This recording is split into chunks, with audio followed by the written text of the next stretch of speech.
Hi, I'm Tim Farrelly. I have a consultancy, Farrelly's, that provides investment strategy advice to financial planners. Look, I think both maximising returns or minimising the risk of plan failure are both entirely valid.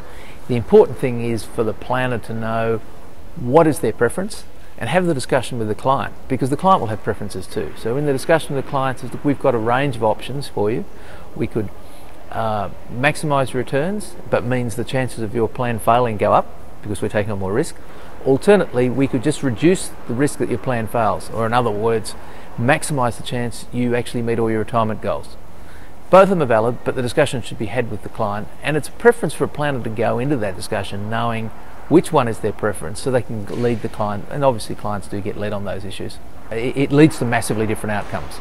So for example, at the moment, taking a step back, there are two aspects to risk profiling, and one aspect the planners by and large are well and truly over the top of, which is this idea of risk attitude.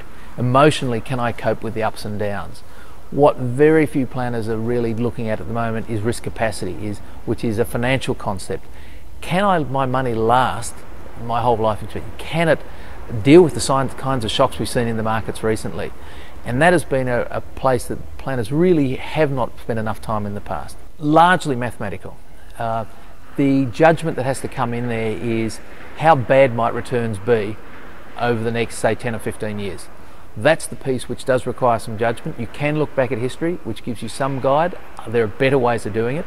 But even if you were to say, look, I think I'm going to get 8%, but it could be as low as 2%, that's a huge improvement. And think, well, can I actually meet my goals at 2%? That's the idea of risk capacity. Can I accept the kinds of shocks we've seen in the market over the last few decades?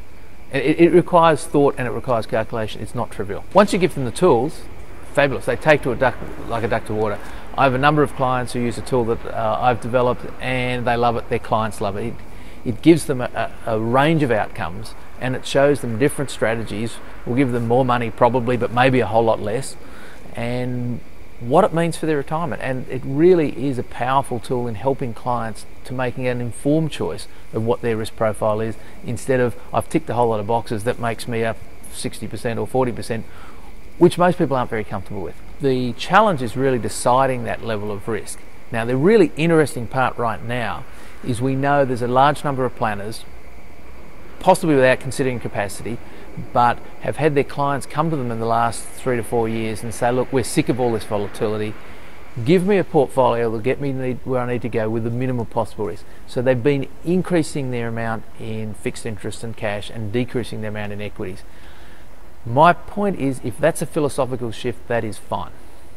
My concern is it's a tactical shift, in that it's a response to the markets we've had, and if we go through a period where we have good markets, then all of a sudden they might be shifting back.